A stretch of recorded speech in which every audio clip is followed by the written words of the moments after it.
Livro Ouse Pedir Mais, capítulo 21. Como evitar brincar com fogo estranho? Reconheça o falso reavivamento. Enquanto dirigia por uma pequena cidade interiorana, na região de Montes Ozark, vi uma placa com letras grandes dizendo: Reavivamento acontecendo agora. Senti-me impressionada a entrar e conferir.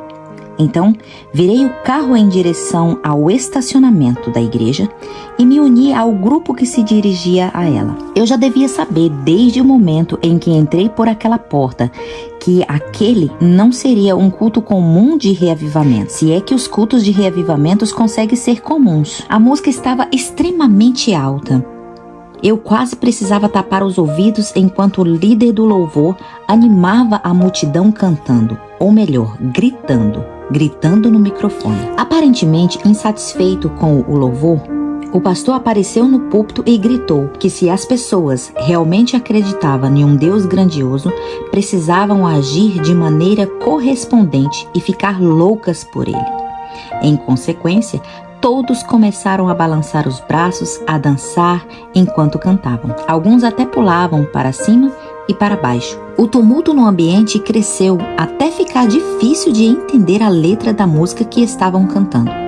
No entanto, consegui desvendar um verso muito relevador da letra. O céu é real, a morte é mentira. O céu é real, a morte é mentira. Para mim, isso soa muito familiar, semelhante a algo que a serpente contou a Eva há cerca de 1000 anos atrás. Gênesis 3:4. Era tudo o que eu precisava saber para me levantar e ir embora, mas resolvi ficar um pouco mais e ver o que aconteceria em seguida. Logo, o pregador, um reavivador iterante, começou a fazer um longo e convincente apelo para que as pessoas dessem ofertas que custariam o seu ministério de viagens. Depois de terminar essa parte, começou a pregar, ou melhor, gritar, sobre nossas necessidades de uma caminhada mais profunda com Deus. Essa caminhada explicou que ele seria evidenciada por meio de uma nova experiência sobrenatural. Comecei a fazer anotações o mais rápido possível. O mundo hoje franze semblante em nossa direção por causa do foco na experiência, confidenciou. Mas é exatamente dentro dela que Deus encontra conosco. Não me recordei nenhum versículo da Bíblia que apoiasse essa ideia, mas continuei a escutar com atenção. Ele detalhou o seu argumento e passou a falar sobre o altar. Quem controla o altar controla os resultados, gritou. Que verdadeiro, pensei. Mas existe mais de um altar. O diabo também tem um altar. A qual altar estamos nos referindo? O pregador continuou. Vocês sabem por que é tão importante controlarmos o altar? Porque se o fizermos, todo o estado de Arkansas será abalado. É isso que acontece quando o altar esquenta. Pessoal, chegou a hora de virmos em frente e tomarmos posse do altar. Ele falava com um tom cada vez mais agudo e começava a suar. As pessoas erguiam as mãos, concordando, e ouvia alguém atrás de mim falar em línguas. Gente, vocês estão sedentos por Jesus ou não? Precisamos parar de falar sobre fogo e experimentar fogo. Esqueça aqueles que estão assentados ao seu lado. Esqueça os protocolos sociais. Se você quer ter uma experiência sobrenatural, se quer ver um milagre, precisa se levantar e controlar o altar. Acho que essa foi uma forma de fazer um convite ao altar, pois as pessoas começaram a pular de seus lugares e a correr até a frente com os braços no ar. Logo ficou difícil de ouvir o pregador e todo o barulho de fala, línguas, choros e todos os gritos naquele local. Apesar do apelo intenso do pregador, alguns de nós na congregação permanecemos impassíveis. Por causa disso, ele começou a suar ainda mais e a sua voz ganhou mais intensidade e volume. Não sei mais o que dizer. Ele gritou todo consternado, parecendo olhar diretamente para mim. Você quer o fogo ou não quer? Nesse momento, com medo que ele descesse e colocasse as mãos em cima de mim e me forçasse a experimentar o fogo, resolvi que era hora de ir embora. Enquanto voltava para casa, a minha mente não parava de pensar nos acontecimentos daquele culto de reavivamento. De um lado, eu queria ser um ratinho de um canto para ver como tudo ia terminar. Em contrapartida, provavelmente tenha sido melhor ter saído mesmo. As coisas estavam começando a ficar malucas. Não há dúvida de que havia fogo naquela igreja, mas fogo estranho. Qual o significado do fogo estranho? A Bíblia nos conta: Nadab e Abiú morreram quando levaram fogo estranho perante o Senhor. Números 26:61, itálico acrescentado. Isso pode parecer bem estranho se você não entender a história. Nadab e Abiú eram filhos de Israel e, ao lado de Moisés e Arão, ocupavam as mais altas posições em Israel. Estavam envolvidos no serviço do Senhor no templo, prostrando-se perante o altar do Senhor. Além disso, receberam a honra especial da parte de Deus, pois tiveram permissão de contemplar a glória do Senhor no monte com 70 anciões. Por que os pecados deles foram tão graves? Deus queria ensinar o seu povo que é preciso se aproximar de seu trono com reverência e temor santos. A adoração de Deus, prestada por meio de ritos cerimoniais e tabernáculos, havia uma distinção clara entre o comum e o sagrado. Nadab e Abiú não se importaram com essa diferença e, parcialmente embriagados, decidiram fazer o que lhes desse vontade. Em vez de queimar incenso com o fogo santo que o próprio Deus havia assediado, transgrediram esse mandamento usando fogo comum que eles mesmos haviam acendido. Deus havia proferido uma maldição sobre aqueles que não vissem diferença entre o santo e o comum. Ele requer obediência estrita. Esse pecado pequeno, porém significativo, não podia ser ignorado. Caso contrário, todo Israel viria se tornar descuidado e perderia de vista a santidade de Deus e das suas leis. Esse testemunho é uma sóbria advertência para nós hoje. A Bíblia nos diz: vós, porém, sois raça eleita, sacerdócio real, nação santa, povo e propriedade exclusiva de Deus. 1 Pedro 2:9. Como tal, responsabilidade maior repousa os cristãos do que sobre os descrentes comum. O pecado de brincar com fogo comum, aceso por seres humanos, é tão mortal quanto prostrar-se diante de um altar errado. Não dá para fazer isso e esperar as bênçãos de Deus. No entanto, como se o Senhor não atingisse instantaneamente os desobedientes hoje, como nos dias de Israel, muitos se tornaram descuidados e perderam de vista o perigo de misturar o sagrado e o profano. E vários, dentro do mundo cristão, contentam-se em acender o próprio fogo humano. O perigo de se prostrar perante o trono errado. No livro Primeiros Escritos, encontramos os registros de uma visão incômoda. Ela retrata Deus em seu trono no céu e Cristo ao seu lado intercedendo pelas pessoas. Perante o trono, havia cristãos no mundo inteiro. Alguns estavam buscando uma sinceridade, uma caminhada mais profunda com Cristo, implorando pelo Espírito Santo. Por causa disso, Jesus derramou maior luz sobre essas pessoas. Outros haviam se tornado espiritualmente complacentes, estavam satisfeitos com a própria condição espiritual em vez de continuar a crescer. Resistiam à luz. A luz que recebiam do trono de Deus, aos poucos, começou a dissipar. E, infelizmente, elas nem perceberam que estavam andando na escuridão. O mais incômodo nessa visão é o que acontece em seguida. Quando Deus e o seu Filho Jesus saíram do lugar santo e foram para o Santíssimo, somente os cristãos verdadeiros que estavam afligindo a alma em busca de uma caminhada mais profunda com Deus, os viram mudar de lugar e os seguiram. Satanás veio sem ser notado e se pôs em pé ao lado do primeiro trono, ocultando a sua verdadeira identidade. Passou a agir como se estivesse dando continuidade à obra divina, mas era uma obra falsa. Ellen White escreveu: viu os cristãos enganados, ergueu os olhos para o trono e orar: Pai, dai-nos o teu espírito. Satanás inspirava-lhes a uma influência má, Nela havia luz e muito poder, mas não suave amor, alegria e paz. O objetivo de Satanás era mantê-los enganados e atrair de novo a enganar os filhos de Deus. Por muitas gerações, os cristãos viveram a experiência de um lugar santo, lendo a palavra, orando, testemunhando da fé. Isso era adequado. Agora, no tempo do fim, Deus nos promete mais. Ele pede que nos movamos para a experiência no lugar santíssimo, a experiência do dia da expiação. Em Levíticos, temos um vislumbre do que significa experiência do dia da expiação. Disse mais o Senhor a Moisés: mas aos 10 desse mês 7º será o dia da expiação. Tereis santa convocação e afligireis a vossa alma. Trareis ofertas queimadas ao Senhor.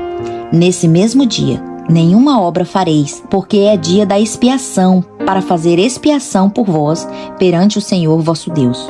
Porque toda alma que nesse dia não se afligir será eliminada de seu povo. Levítico 23, 26 a 29. Era no dia da expiação que o santuário era purificado. Isso acontecia uma vez por ano nos tempos do Antigo Testamento. Nós, adventistas, cremos, com base na Bíblia, que estamos vivendo o verdadeiro dia da expiação celestial antes da purificação da terra, nosso mundo. Isso quer dizer que necessitamos afligir a alma, ou seja, sondar o coração como nunca antes, para ter a certeza de que todos os pecados foram confessados.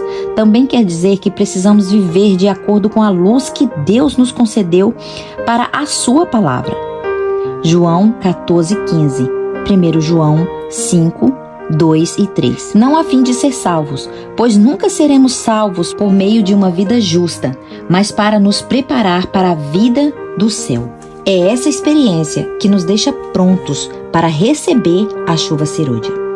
É por isso que devemos nos alarmar tanto com o movimento de reavivamento falso. É por isso que devemos nos alarmar tanto com o movimento de reavivamento falso que se alastra pelo cristianismo hoje. Além da filosofia pós-moderna de qualquer coisa serve, embalar os cristãos até o sono com a falsa segurança de salvação, ela leva os cristãos a se contentarem com uma obra superficial. Isso, por uma vez, conduz à adoração do trono errado, o trono de Satanás, na qual cristãos imaginam estar adorando a Deus. Em consequência, quando Cristo voltar a fim de levar os seus filhos para o lar, muitos estarão preparados para recebê-lo, assim como as virgens nécias. Oro para que nenhum de nós faça parte desse grupo. O reavivamento da primitiva piedade. No tempo do fim, somos ensinados que haverá um reavivamento da primitiva piedade. Creio que estamos começando a ver esse reavivamento acontecer à medida que tanto os jovens quanto os adultos do mundo inteiro estão sendo espiritualmente reavivados pelo poder da palavra de Deus e da oração. Cheios do Espírito Santo e de grande alegria, sentindo-se impulsionados a buscar de piedade primitiva, rara nesses dias, eles permanecem firmes, assim como Daniel e os seus 3 amigos na corte de Babilônia, dizendo: não vamos nos contaminar com uma porção da comida do rei, nem com o vinho que ele bebe. Recusaremos as seduções do mundo e serviremos somente a Deus. Graças a um compromisso mais profundo com Deus, muitos estão se entregando a sua própria vida em serviço sacrificial a fim de ver a obra do Senhor avançar. E é isso que está acontecendo.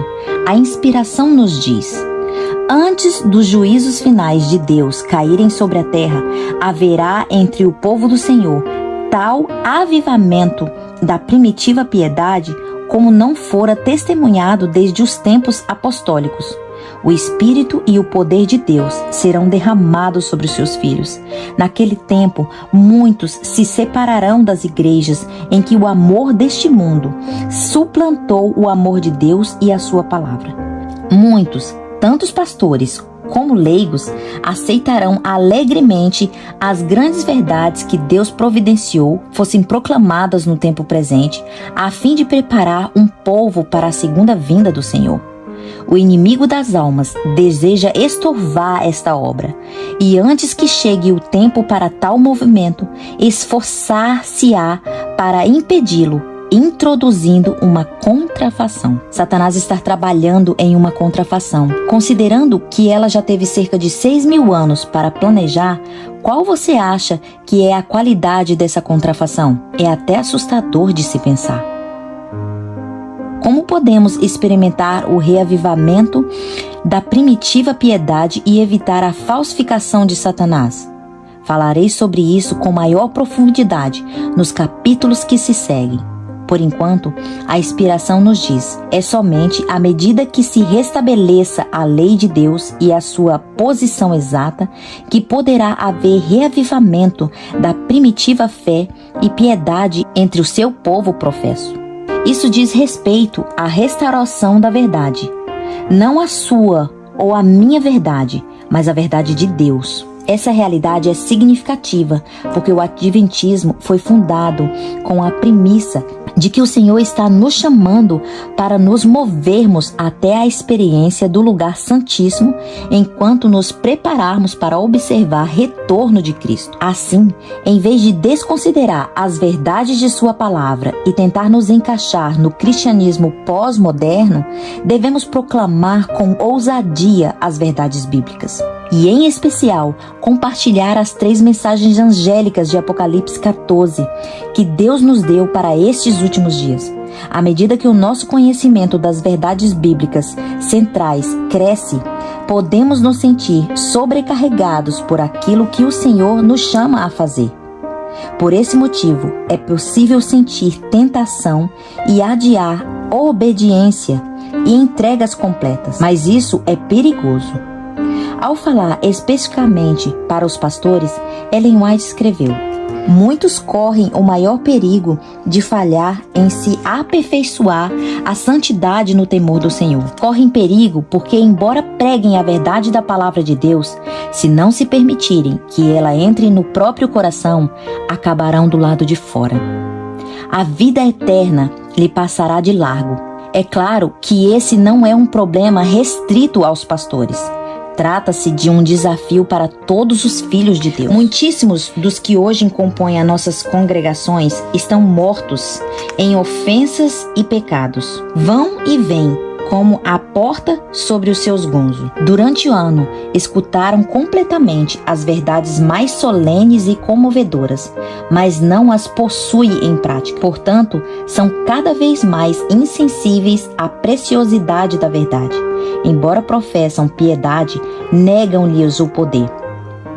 Se continuarem nesse estado, Deus a repudiará. Estão se incapacitando para ser membros de sua família. Queridos amigos, as verdades bíblicas não são relativas. Não interessa aquilo que pensamos ou sentimos ser correto. O importante é o que Deus diz ser correto. Quer na função de ministro ou do evangelho, ou da mãe que fica na casa cuidando dos seus filhos, ou de qualquer outra em meio desses aspectos. Não menosprezamos aquilo que Deus nos deixou em sua palavra. Em vez disso, precisamos nos lembrar que estamos no dia final da expiação e devemos nos preparar para o encontro com o nosso Senhor. Enquanto continuarmos a buscá-lo com o coração de entrega, dispostos a segui-lo por todo o caminho, ele continuará a se revelar a nós por meio de sua palavra e nos levar a um relacionamento cada vez mais profundo com ele. No fim, será dito ao nosso respeito: aqui está a perseverança dos santos e os que guardaram os mandamentos de Deus e a fé em Jesus. Apocalipse 14, 12. Então, prosseguimos com a mão ligada à dele. Enquanto suplicarmos por seu fogo santo, é desse fogo santo que necessitamos desesperadamente hoje. Ele quer que o peçamos. É desejo de Deus que ousemos pedir mais.